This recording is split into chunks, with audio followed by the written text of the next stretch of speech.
Mengapa seorang pejuang bisa dianggap pengkhianat? Mengapa seorang tokoh bangsa memilih hidup dalam pelarian, jauh dari tanah kelahirannya? Sejarah Indonesia tak hanya soal kemenangan di medan perang atau pidato di podium. Ada sisi gelap yang jarang dibahas, tentang mereka yang terpaksa lari dari negaranya sendiri. Dari Tan Malaka yang diburu Belanda hingga aktivis Papua yang tak diakui negaranya, dari pelarian politik hingga buronan korupsi, semuanya menyimpan satu benang merah: negara tak selalu melindungi warganya, bahkan yang pernah berjasa sekalipun. Inilah kisah nyata, faktual, dan tak dibumbui propaganda, sebuah perjalanan menyusuri pelarian, pengkhianatan, dan perjuangan dari balik bayang-bayang sejarah. Tonton sampai selesai, karena yang lari dari negara, belum tentu lari dari kebenaran. Sepanjang sejarah Indonesia, pelarian ke luar negeri bukan hanya bentuk pengkhianatan atau pelanggaran hukum, tetapi seringkali merupakan strategi bertahan hidup, perlawanan politik, atau ekspresi ideologi.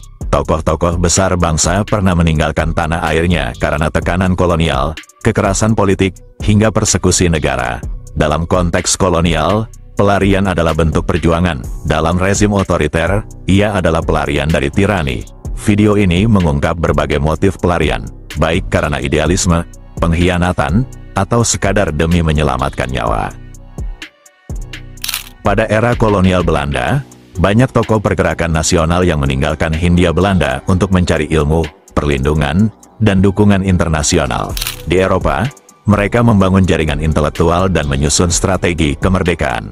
Contohnya, Haji Agus Salim, Cokroaminoto, dan Cipto Mangunkusumo pernah berinteraksi dengan dunia luar meski tidak semua secara fisik meninggalkan Hindia. Perkumpulan Indonesia di Belanda, Indische Vereniging, menjadi pusat aktivitas tokoh-tokoh pergerakan seperti Soekarno, Hatta, Syahrir. Pelarian saat itu seringkali diatur dengan pendidikan atau kuliah ke Belanda yang justru dimanfaatkan untuk membentuk kesadaran nasional. Tan Malaka adalah contoh paling ekstrim dari tokoh Indonesia yang hidup sebagai pelarian sepanjang hidupnya. Dia dideportasi dari Hindia Belanda karena aktivitas komunis pada tahun 1922, mengembara ke Filipina, Thailand, Burma, Tiongkok, Rusia, dan Belanda dengan identitas palsu. Menulis buku terkenal, Narda Republik Indonesia saat di pengasingan, dicari oleh intelijen kolonial dan bahkan oleh sesama revolusioner karena perbedaan ideologi. Setelah proklamasi tahun 1945, ia kembali diam-diam ke Indonesia, mendirikan Partai Murba, dan akhirnya dieksekusi tanpa proses hukum oleh militer pada tahun 1949 di Kediri. Muhammad Hatta kuliah di Rotterdam dan menjadi ketua Perhimpunan Indonesia, organisasi pelajar yang menjadi politis. Ia dideportasi Belanda ke Indonesia tahun 1932 dan dipenjara. Sultan Syahrir juga kuliah di Belanda, berkenalan dengan ideologi sosialis, dan aktif dalam pergerakan. Keduanya menjadi sasaran pengasingan Belanda, diasingkan ke Banda Neira karena dinilai mengancam stabilitas kolonial. Syahrir kelak menjadi Perdana Menteri pertama Indonesia. Hatta menjadi proklamator dan wakil presiden. Mereka membuktikan bahwa pelarian ke luar negeri bisa menjadi jalan menuju kekuasaan sah. Soekarno bukan tokoh eksil luar negeri sebelum kemerdekaan, namun ia beberapa kali diasingkan oleh Belanda ke tempat terpencil di Hindia, Flores, lalu Bengkulu. Setelah proklamasi, Soekarno sebagai presiden sempat berkunjung ke luar negeri, India, Mesir, Amerika, dan negara-negara Blok Timur. Pasca tahun 1965, Soekarno menjadi tahanan rumah oleh rezim Soeharto hingga wafat pada tahun 1970. Ia tidak pernah lari ke luar negeri, namun banyak pendukungnya yang melakukannya. Setelah peristiwa G30S tahun 1965, ratusan tokoh intelektual, seniman, mahasiswa, diplomat, dan aktivis yang dituduh terlibat atau bersimpati pada PKI tidak bisa pulang ke Indonesia. Mereka yang sedang kuliah atau tugas di luar negeri langsung kehilangan kewarganegaraan atau ditolak paspornya. Pemerintah Orde Baru menganggap mereka sebagai musuh negara. Banyak dari mereka hidup di Tiongkok, Belanda, Jerman Timur, Soviet, dan Kuba. Contoh tokoh eksil: Subandrio, mantan Menlu, Bakri Siregar, kritikus sastra, dan para pelajar seperti Harsri Setiawan. Seniman-seniman yang dianggap dekat dengan Lekra atau memiliki afiliasi kiri mengalami tekanan hebat setelah tahun 1965. Beberapa contoh, Pramudia Anantatur tidak kabur, tapi dipenjara bertahun-tahun. Namun karya dan pengaruhnya kuat di kalangan eksil. Mereka yang sempat dikirim belajar ke Tiongkok dan Eropa Timur tidak bisa kembali. Di luar negeri, mereka tetap berkarya, menerbitkan jurnal seperti Api, Arah, dan berjejaring dengan intelektual kiri dunia.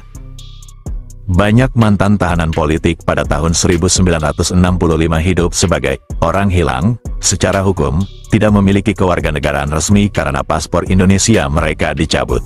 Bertahan hidup di Belanda, Swedia, Jerman Timur, dan Tiongkok dengan status suaka politik. Sebagian mencoba pulang pada era reformasi, tapi tetap dicurigai dan diintai. Kisah-kisah mereka bisa dilacak dalam buku dan film dokumenter seperti Pulau Buru, The Act of Killing, dan testimoni langsung dari Harsri Setiawan, Putu Oka Sukanta, dan lain-lain.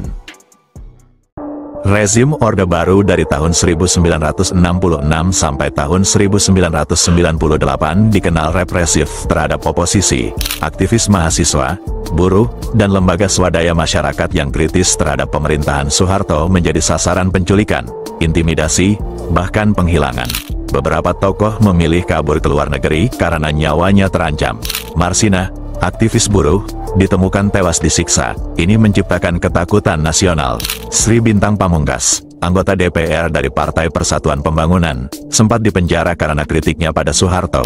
Ia kemudian melarikan diri ke Jerman, menjadi oposisi dari luar. Ponke Prinsen, aktivis HAM keturunan Belanda, sempat dikejar karena membela para tahanan politik dan korban pelanggaran HAM. Rezim menggunakan Badan Intelijen Negara dan Intel Militer untuk memata-matai para aktivis di luar negeri. Partai Rakyat Demokratik atau PRD, yang muncul tahun 1996, dianggap ancaman serius oleh Orde Baru. Pemerintah menuduh PRD sebagai PKI gaya baru setelah kerusuhan tanggal 27 Juli tahun 1996. Budiman Sujatmiko, ketua PRD, dipenjara. Sementara beberapa kader seperti Dita Indasari dan Pius Lustrilanang mengalami penyiksaan. Sebagian anggota PRD dan aktivis mahasiswa melarikan diri ke luar negeri, Australia, Belanda, Jerman, dan negara Skandinavia. Setelah Soeharto jatuh, sebagian kembali, tapi trauma dan pengawasan terhadap mereka masih berlangsung. Beberapa aktivis eksil ikut membangun jaringan HAM internasional untuk mengadvokasi pelanggaran HAM di Indonesia. Reformasi membuka demokrasi, tapi juga memunculkan era korupsi sistemik. Sejumlah pejabat dan pengusaha lari ke luar negeri setelah terjerat hukum. Setia Novanto sempat dicurigai akan kabur, tapi berhasil ditangkap. Samadikun Hartono, terlibat kasus BLBI, lari ke luar negeri selama 13 tahun, baru tertangkap tahun 2016. Nunun Nurbayati, istri mantan Wakapolri Adang Darajatun, kabur ke Singapura dalam kasus suap cek pelawat. Modus mereka, menggunakan visa medis, paspor ganda, atau negara suaka. Negara tujuan umumnya Singapura, Hong Kong, atau negara yang belum punya perjanjian ekstradisi dengan Indonesia. Hutomo Mandala Putra, alias Tommy Soeharto, putra bungsu Presiden Soeharto, terlibat dalam kasus hukum besar.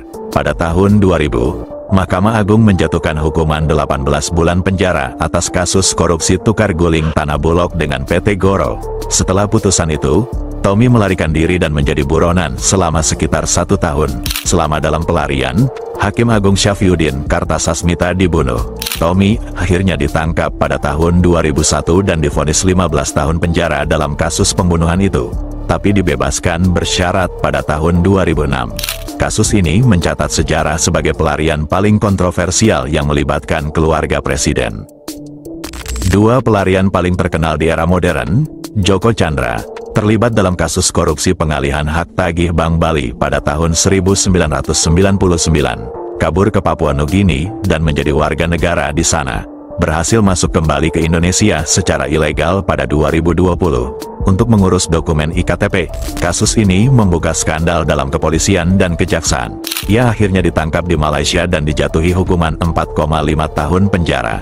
Samadikun Hartono, bos PT Bank Modern, pelaku korupsi BLBI tahun 1998, divonis 4 tahun penjara, tapi kabur ke luar negeri. diduga ke Tiongkok dan Amerika Serikat, baru ditangkap dan dipulangkan ke Indonesia pada 2016, setelah menjadi buronan selama 13 tahun. Sejak era Soeharto hingga reformasi, konflik Papua terus menjadi titik konflik. Banyak aktivis Papua kabur ke luar negeri karena mendapat tekanan dan persekusi. Benny Wenda, aktivis kemerdekaan Papua, kabur ke Inggris dan mendapat suaka politik. Ia memimpin United Liberation Movement for West Papua dari Oxford. Philip Karma, meski tidak eksil, menjadi simbol perlawanan atas penindasan di Papua. Aktivis lain menyebar ke Australia, Belanda, dan negara-negara Pasifik Selatan. Mereka menggalang simpati internasional, tapi juga dituduh memecah belah NKRI. Pelarian ke luar negeri oleh tokoh-tokoh Indonesia bukan cerita tunggal. Di dalamnya bercampur idealisme, keputusasaan, ketakutan, dan strategi. Sebagian menjadi pahlawan dalam pengasingan, sebagian menjadi buronan dengan uang rakyat. Negara pun menghadapi dilema, bagaimana memperlakukan mereka sebagai musuh, korban, atau bagian dari sejarah yang tak bisa dihapus. Setiap pelarian mengajarkan kita bahwa kekuasaan tanpa kontrol menciptakan eksodus, dan bahwa tanah air seharusnya menjadi tempat kembali, bukan tempat melarikan diri.